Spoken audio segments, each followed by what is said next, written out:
মিনতি আর এখন রুবেলের কথা বেশি মনে পড়ে না। মাঝে মধ্যে ভুল করে যদি মনেও হয় তাহলে ভুলে যাওয়ার চেষ্টা করে। আজ বিছানায় শুয়ে শুয়ে রুবেলকে নিয়ে ভাবছে আর বলছে রুবেলের বাড়ি গাড়ি টাকা পয়সা কিছুই নাই।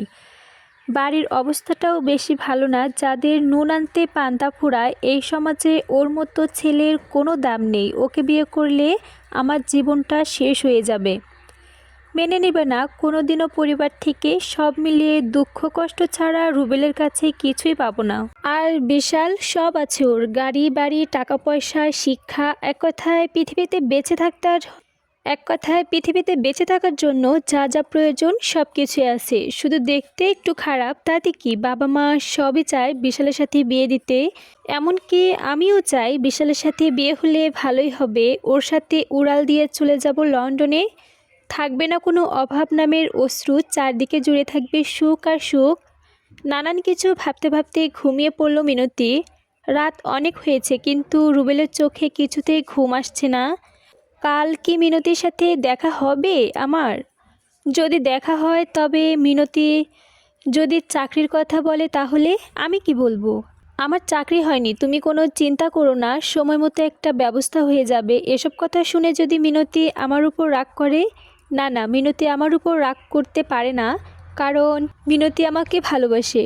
আর আমাদের এই ভালোবাসাটা সত্যিকারের, যা ছোটবেলা থেকে তিলে তিলে গড়া। এই ভালোবাসা আমরা কোনোদিনও ভুলতে পারবো না। হয়তো মিনতি বলবে তুমি তাড়াতাড়ি একটা ব্যবস্থা করো, আমি আর পারছি না, আমাকে নিয়ে দূরে কোথাও চলে যাও, আমি তোমাকে ছাড়া বাঁচবো না। এসব ভাবতে ভাবতে রুবেল ঘুমিয়ে পড়ল। সকালে উঠে হিটন রুবেলকে ডাকলো, তুই শুয়ে থাক, আমি কলেজে যাব। না রে, আমিও যাব। কোথায়? কলেজে?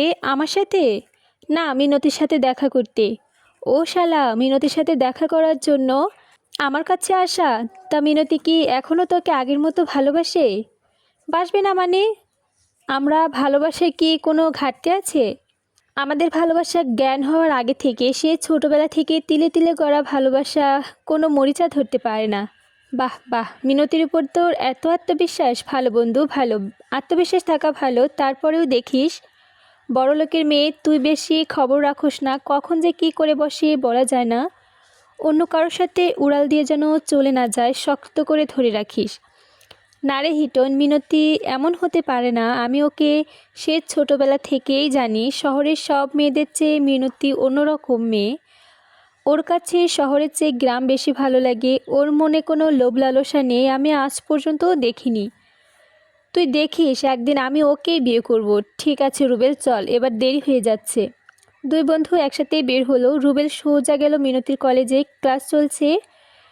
রুবেল চলে গেল ছাদের উপর। ক্লাস শেষ হওয়ার জন্য অপেক্ষা করছে। অনেক দিন পর মনের মানুষটির সাথে দেখা করবে, কি এক অজানা সুখের ঢেউ বইছে। ক্লাস শেষ হওয়ার ঘন্টা পড়ল।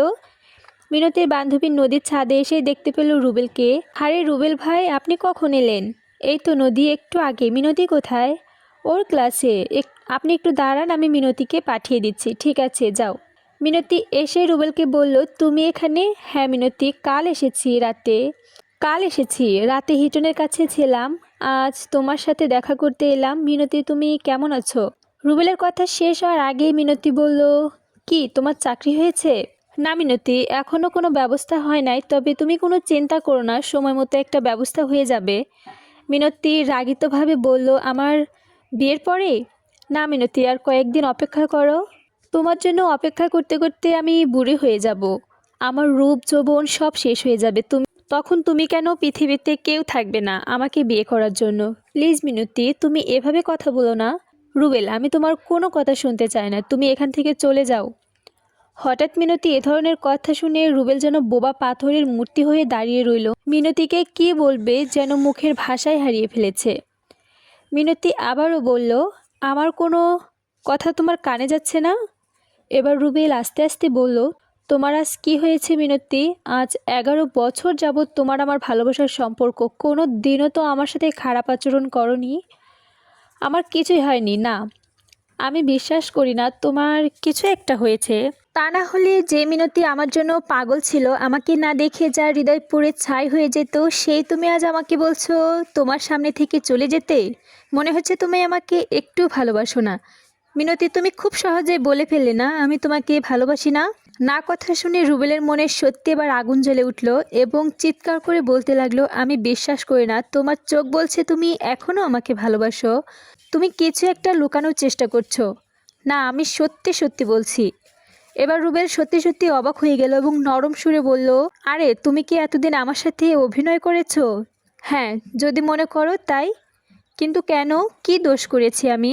কি অপরাধ আমার? ভালোবাসার বলো মিনতি।